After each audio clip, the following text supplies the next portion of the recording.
So here's something interesting. There are growing concerns as businesses are being forced to shut their doors in Mthatha in the Eastern Cape. Due to extortion. Because the police service is there to protect the community in South Africa with their properties. Suspected of being part of an extortion racket. The school was forced to close after allegations protection money was demanded. How big is the scale and how many more businesses are likely to close down? I'm in Mthatha, Eastern Cape. And in this video, I'm going to try and cover, try to even explain the criminal surge of protection fee, rackets and extortion sweeping this town in the Eastern Cape, as well as in other areas. I'm going to, as best as I can, try to explain this racket in a way that will be simple. And I want you to also understand that there will be a lot of second-hand account information from myself. I'm declaring this openly and upfront, as I don't have enough time to verify some of the facts, and also a lot of the people were and are just not willing to get onto camera to speak about this particular issue because, people are dropping dead. So for that reason, I will not name any names, but I will explain this story from an alternative angle as best as I can.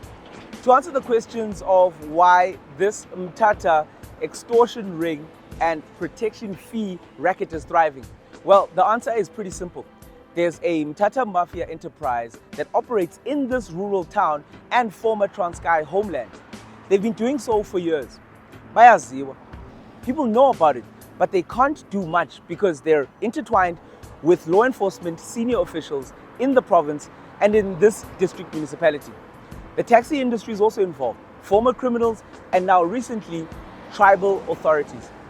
The common criminals doing the grunt work of extorting people do so because there is an authoritative cover for them to do this. They just know that the law is not going to do anything.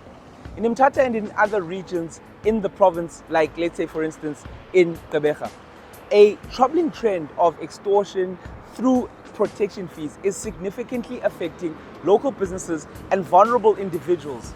And it's been in the news. I'm sure you've seen it. Now, this form of extortion, in which businesses, particularly those owned by foreigners, but fast spreading to South African-owned businesses, these businesses are coerced into paying for dubious protection services. Basically, pay us to protect your business from us. These criminal acts have led to some businesses even shutting down due to alleged intimidation and threats from criminal syndicates. But now just imagine being a business owner in this town, in Mthatha, working hard every single day to keep your doors open. But every single month, you're faced with a terrifying reality, a demand for protection fees. We're not talking about a small amount here, guys. Some of these fees are rumored to be as high as 100,000 Rand per month for some businesses and up to 50% for smaller businesses. Even Omama selling amakwenya are not immune from this. It happens everywhere. Now, other individuals and business owners, including property owners, are said to have been forced to pay 20,000 Rand for small businesses, 50,000 Rand for medium-sized businesses, and some even go as high as 200,000 Rand for bigger businesses. One of the petrol stations here in Mthatha was even asked to pay 350,000 Rand per month. Just crazy. It's ludicrous. Even worse, school teachers and other professionals who are renting properties in Mthatha have allegedly been forced to pay between 500 Rand and 1,000 Rand a month for protection and extra rent for those who are even staying in government-owned properties. People are trying to go about their lives and are under immense pressure right here in this town. And it's these criminals. Because honestly, how do you cope with that as a business? How do you justify pouring that much money into the hands of criminals just to keep your business open and your life safe? It's not just a few businesses either. By data taken from various sources around the town, nearly 40% of Mthatha's businesses, around 600 plus in total, are forced into this brutal cycle. The spaza shop just down the road from our house, they had a sticker on their door saying that a particular grouping of people are offering protection to them. It's insanity.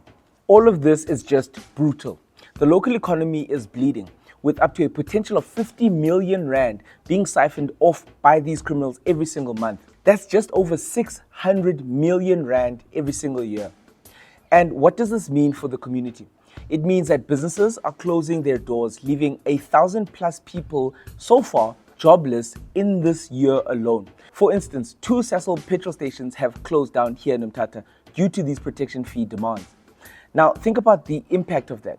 50,000 residents live in fear here, knowing that they could be next, their business could be next. And it's not just the small businesses, even larger enterprises, the backbone of Mthatha's economy. These businesses aren't immune. How can a town thrive when its lifeblood is being drained by fear and extortion? With that said, I want to introduce you into something. Let me explain to you why I believe that what is happening here in Mthatha is a mafia enterprise. Firstly, let's look at the difference between organized crime and petty crime. Petty crime is a type of crime that is not considered to be more serious when it's compared with other crimes. Petty crimes such as things like shoplifting. In fact, I like to categorize this type of crime as disorganized crime. It can happen at any point in any time and can't be policed. However, organized crime is a category of transnational and even localized groupings of centralized enterprises that run themselves in illegal means for profit. What started out with petty criminals harassing street vendors, then foreign-run spaza shops, and moving on to foreign-owned hardware stores, has now upgraded to all types of trade businesses being extorted. BnBs, petrol stations, doctors' offices, taverns, street vendors, apartment blocks, konkeeee, and it's honestly so disheartening. You can feel it in the air that there is a lower morale with everybody.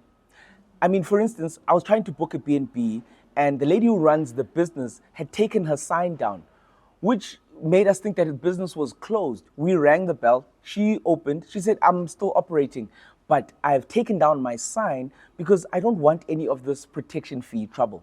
Umama omdala, just running a 3-bedroom BnB with her flats at the back. This is the reality that is now existing in this place. Actually, even on a side note, Mthatha and the Transkei has an unusually high rate of foreign-owned hardware stores. More even so than other parts of the Eastern Cape. I don't know why. But if you do, maybe you can let us know in the comments. So how does this Mthatha mafia operate? Well, they use petty criminals for a lot of the scouting and collating of information about how many businesses can be potential targets. In fact, one of these scout cars is an unmarked black V-Class that doesn't have number plates. And if you know who drives it, you just know around these parts.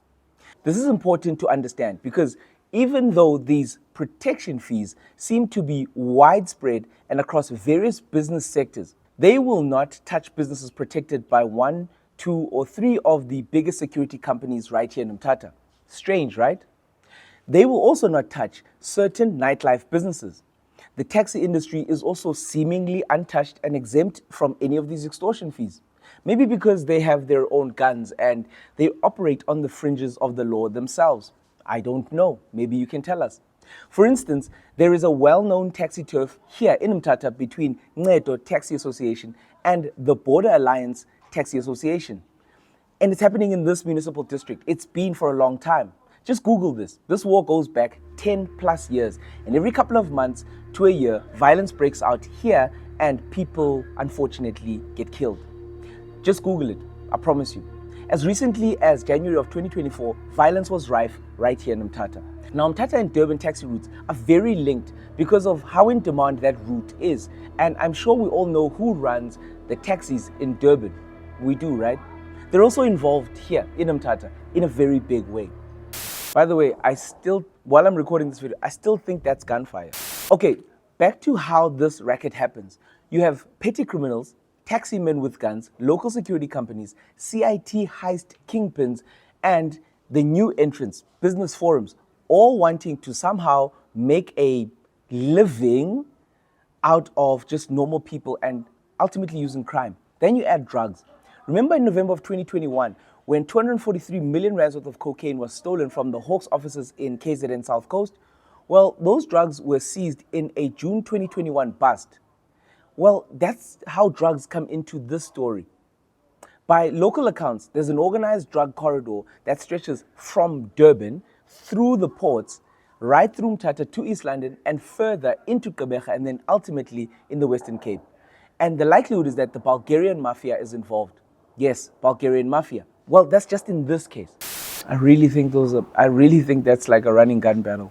Also, talking about the Western Cape, there is a close link between the Cape Town Black Townships and how protection fees are done there, as well as how they're happening here in the Transkei. See, a lot of these criminals who are escaping the law in Cape Town end up here, the former Transkei and its surrounding areas, because when they ultimately get here, they need money. But they also have relatives here who are also knowingly helping these criminals evade the law. We know that transnational mafias and cartels are involved in this because in one of the biggest drug busts in South Africa, Bulgarians were arrested along with a Myanmarese crew of a fishing vessel which was filled with nearly a ton plus of cocaine. In that drug bust, Crime Narcotics Unit detectives seized a haul of nearly 583 million rands, R500 million worth of cocaine from a fishing vessel off the coast of Saldanha in March of 2021. All these things are connected, my dear South Africans, and I'll explain further.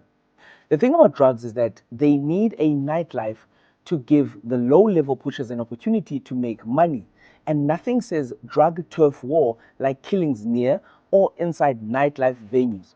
And lo and behold, Mthatha has that in spades. A 40-year-old local, well-known businessman was killed in his driveway here in Mthatha, and his area of operations and expertise was open-air picnics, live events in Port St. John's, Durban, and Mthatha. He also owned a club and a vibey restaurant right here in this town.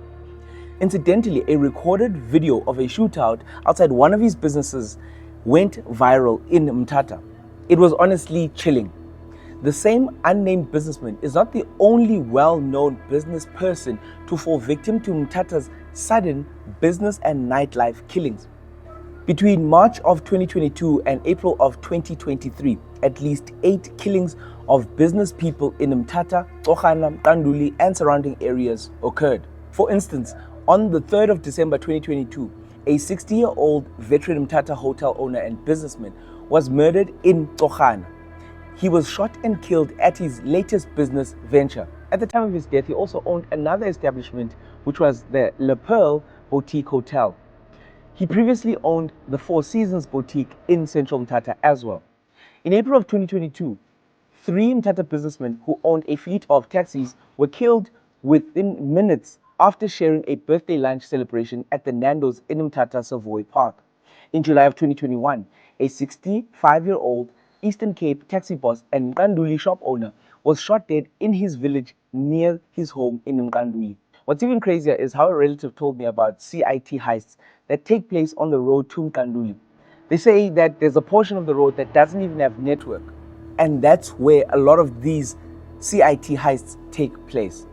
And lo and behold, no one has been arrested for any of these crimes that I've just listed before you. All of this makes a person wonder why SAPS hasn't made any headway in a lot of these cases. Let me add to that there's also an element of business forum intimidation, the 30% crew, which is exclusively pointed at government contracts that are now in standstill for months on end until the community business forum gets its 30% cut. This is happening right here in Mthatha, and this mafia gets a cut out of everything. Now, when we get into the realm of speculation, there are even rumors right here in Mthatha that a taxi boss is dating a high-ranking provincial or regional SAPS senior cop.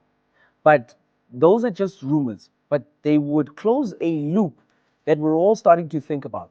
Why has SAPS not been effective in bringing all of these criminal activities in Mthatha under control?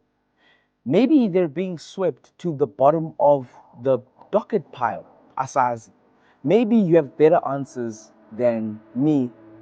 You should probably tell us if you do.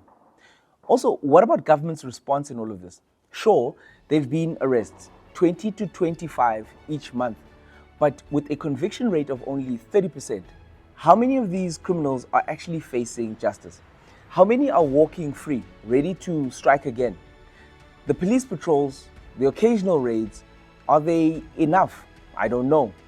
When the very system seems unable to protect its people right here in Mthatha. And let's not forget about the bigger picture. The extortion crisis is a symptom of just deeper issues. Rampant poverty, 35% unemployment, and terrible, terrible governance. How can we expect things to change in Mthatha and in the province and even in South Africa when the root causes remain unaddressed? So what can we do? How long will we stand by and watch our communities suffer? What if we demanded more, just a little bit more? More from our government, more from law enforcement, and more from ourselves as communities. What would it take to turn the tide? What would it take to make a place like Mthatha where businesses can thrive without fear, where people don't have to pay 100,000 Rand just to feel safe? The Mthatha protection fee racket is about a small cog in a larger mafia-style organized crime syndicate.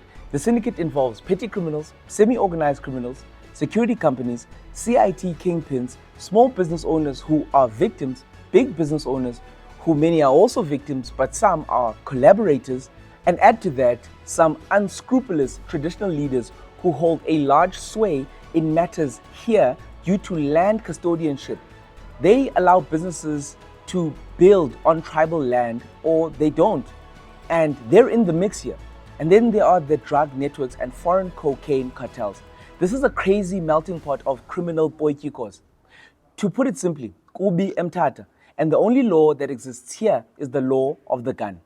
People live in fear, and there's a realization that this network will soon, if it hasn't already, start to run the district and possibly even the province. Let's have this conversation in its entirety. Share your thoughts, your frustrations, your ideas. It's time to find a solution to reclaim our towns and our cities away from criminals. Thank you for watching this video up until this point. I hope that you found this interesting to a large degree, even though it is terrible. Check out one of these other videos, and I hope that you will be back and those videos, or at least one of them, will be just as interesting as this one. Cheers.